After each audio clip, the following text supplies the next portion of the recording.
संकलित मूल्यमापन सत्र 2 ची सराव प्रश्नपत्रिका इयत्ता 5वीच्या मुलांसाठी आपण या ठिकाणी बघत आहोत. त्यामुळे व्हिडिओ शेवटपर्यंत बघा. व्हिडिओ आवडला तर व्हिडिओला लाईक, शेअर आणि कमेंट करायला विसरू नका आणि त्याचप्रमाणे जर चॅनलवर नवीन आणि पहिल्यांदाच असाल तर चॅनलला नक्की सबस्क्राईब करून बेल आयकॉन ही दाबा. जिथं गुण दिलेले नाहीत तिथं प्रत्येक प्रश्नाला 1 गुण आहे हे लक्षात ठेवा. प्रश्न 1 अ खालील संख्यांचे 2 विभाजक लिहा. म्हणजे 34 चे विभाजक कोणकोणते आहेत तर 17 आणि 2 हे 2 विभाजक आहेत. चौकटीत योग्य संख्या लिहा.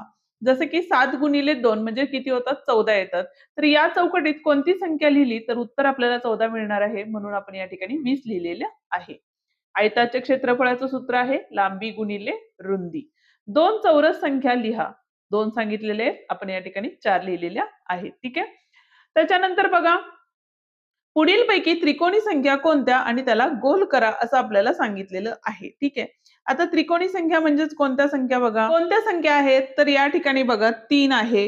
नंतर काय असणार आहे बघा या ठिकाणी 6 सुद्धा त्रिकोणी संख्या आहे.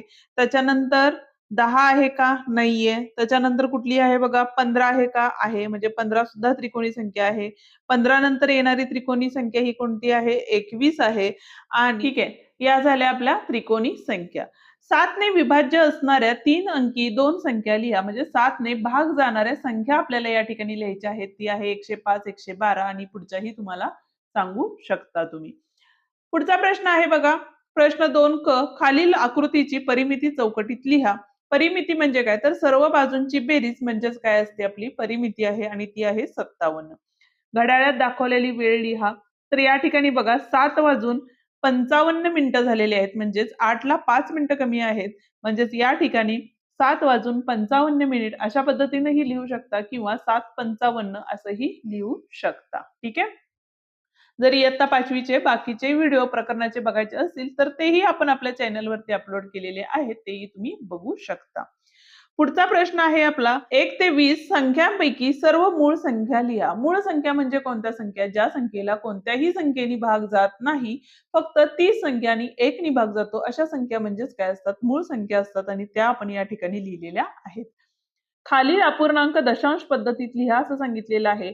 आता ही पूर्णांक संख्या 5 आहे म्हणून ती तशीच लिहिली. 3/10 म्हणजेच काय असणार आहे दशांश चिन्ह आणि 3 या ठिकाणी येणार आहे. कारण 1 शून्य असेल तर पाठीमागून 1 संख्येनंतर आपण या ठिकाणी दशांश चिन्ह देतो. ठीक आहे. पुढचा बघा 4 रुपया म्हणजे किती पैसे तर 1 रुपया म्हणजे 100 पैसे म्हणजे 4 रुपये म्हणजे किती झाले 400 पैसे झाले. 500 सेंटीमीटर बरोबर 5 मीटर असणार आहे कारण 100 सेंटीमीटर बरोबर 1 मीटर असतं तसंच 500 सेंटीमीटर बरोबर 5 मीटर असतं. ठीक आहे. प्रश्न 3मध्ये काय सांगितले बघा खालील अपूर्णांकांचे लेखन दशांश अपूर्णांकात करा असं आपल्याला सांगितलेलं आहे. 5.6 बरोबर आता 5.6 म्हणजे किती तर 6ला 25 कमी बरोबर आहे. म्हणजेच आपण या ठिकाणी काय लिहू शकतो 6 5.75 या पद्धतीने आपण लिहू शकतो. बेरीज करा असं सांगितलेलं आहे. अशा वेळेला काय करायचं बघा दशांश चिन्ह खाली दशांश चिन्ह द्यायचं आणि नेहमी असं जशी बेरीज करतो त्या पद्धतीने बेरीज करायची आहे. वजाबाकीला सुद्धा त्याच पद्धतीने वजाबाकी करायची आहे. दशांश चिन्हाच्या खाली दशांश चिन्ह येतात. उत्तरालाही तसेच दशांश चिन्ह या ठिकाणी येतात. आता या ठिकाणी बघा बेरीज करा असं आहे पण 8 रुपये 40 पैसे आणि 18 रुपये 60 पैसे आहेत.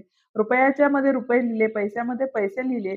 आता या ठिकाणी बघा 40 अधिक 60 म्हणजे 100 होतात.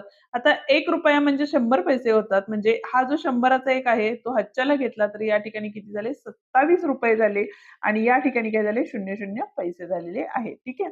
इथं वजाबाकी होती मीटरच्या जागेत मीटर आणि सेंटीमीटरच्या जागेत सेंटीमीटर लिहिले. हातचे घेताना काय करायचे बघा या ठिकाणी 30 मधून 60 जातात का नाही जाते. 1 मीटर बरोबर किती असतात आपले तर 1 मीटर बरोबर 100 सेमी असतात.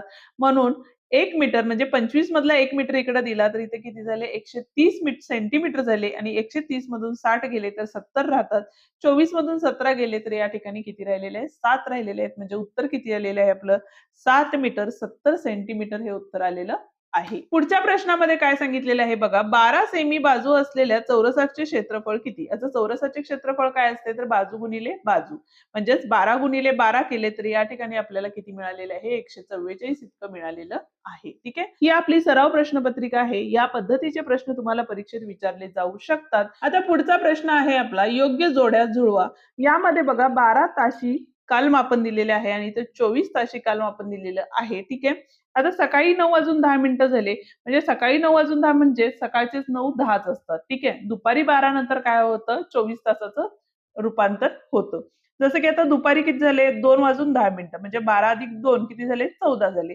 म्हणजेच या ठिकाणी काय येणार आहे, 14:10. सायंकाळी 5:25 म्हणजे 12 आणि 5 17 म्हणजे 17:25 झाले. रात्री 11 वाजून किती मिनिटं आहेत, 10 मिनिटं आहेत. म्हणजेच या ठिकाणी किती झाले, 11 अधिक 12 म्हणजेच किती झाले, 23. 23 वाजून 10 मिनिटं. आणि सकाळी किती झाले बघा इथं, 7:25 झाले आणि सकाळचे 7:25 म्हणजे 7:25च असणार आहेत. ठीक आहे. पहिली त्रिकोणी संख्या 3 मांडली तर क्रमाने येणारी 5वी त्रिकोणी संख्या कोणती? तर अशा जर त्रिकोणी संख्या लिहिल्या तर 1, 2, 3, 4 आणि 5व्या नंबरला 28 येतं. त्यामुळे 28 ही त्रिकोणी संख्या असणार आहे. हे आपण डायरेक्ट काढलं. जर तुम्हाला तसं येत नसेल तर तुम्ही या पद्धतीनेही करू शकता. आता तिसरी ही पहिली संख्या घेतली, म्हणजे 3 ही पहिली त्रिकोणी संख्या घेतली, तर त्याच्यानंतर येणारी 5वी संख्या म्हणजेच आपण काय करणार आहे, पहिल्या 2 संख्या सोडून त्याच्यानंतरच्या 5व्या म्हणजेच या ठिकाणी आपण काय करणार आहे बघा, 7 गुणिले 8 भागिले 2 केले तर इथे बघा 2 चोक 8 झाले आणि 7 चोक किती येतात, 28 येतात. म्हणजे ते उत्तर किती असणार आहे, हे 28 ही ती संख्या असणार आहे. ठीक आहे. प्रश्न 6वा काय दिलेला आहे आपल्याला, तर आकृती बंध पूर्ण करायचे आहेत. हाच बंध या ठिकाणी तुम्हाला काय करायचा आहे, पूर्ण करत जायचा आहे. प्रश्न 6व्या मध्ये काय सांगितलेलं आहे बघा, चुकी बरोबर ते लिहा सांगितलेलं आहे. 23 अधिक 4 आणि 4 अधिक 23 म्हणजे ए अधिक बी आणि बी अधिक ए म्हणजेच काय असणार आहे, दोघांची बेरीज तेवढीच येते. म्हणजे हे विधान बरोबर आहे.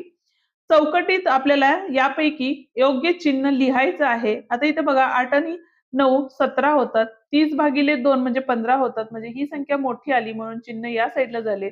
12 चोक सुद्धा 48 येतात. त्यामुळे यामध्ये चिन्ह बरोबरांचं येणार आहे. आता पुढं एका आयताची लांबी 30 सेमी व रुंदी 22 सेमी आहे तर आयताचे क्षेत्रफळ किती? आयताचे क्षेत्रफळ लांबी गुणिले रुंदी असतं. 30 गुणिले 22 झाले म्हणजे 660 चौसेमी इतकं असणार आहे. पहिली चौरस संख्या 4 मांडल्यास क्रमाने येणारी चौथी चौरस संख्या कोणती असणार आहे?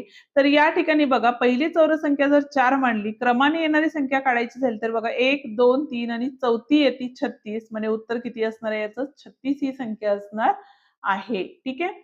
पुढचा प्रश्न आहे, एका चौरसाची बाजू 6 सेमी आहे तर चौरसाची परिमिती काढा. तर या ठिकाणी बघा 4 गुणिले बाजू केले, 4 गुणिले 6 दिलेली आहे, 6 चोक 24 या ठिकाणी आलेलं आहे.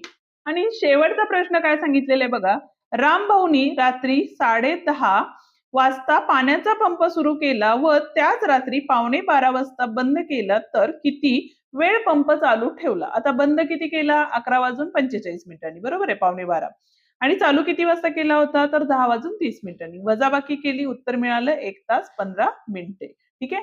या ठिकाणी आपला हा सराव प्रश्नपत्रिका संपते. आजचा व्हिडिओ तुम्हाला कसा वाटला ते कमेंट करून नक्की सांगा. याच पद्धतीनं 5वीच्या प्रकरणांचेही व्हिडिओ आपण आपल्या चॅनलवरती अपलोड केलेले आहेत, तेही तुम्ही बघू शकता. त्याचप्रमाणे अजूनही तुम्ही चॅनलला सबस्क्राईब केलं नसेल तर चॅनलला सबस्क्राईब करून बेल आयकॉन ही दाबा, जेणेकरून तुम्हाला अशाच व्हिडिओसाठी आपल्या चॅनलची नक्कीच मदत होईल. धन्यवाद.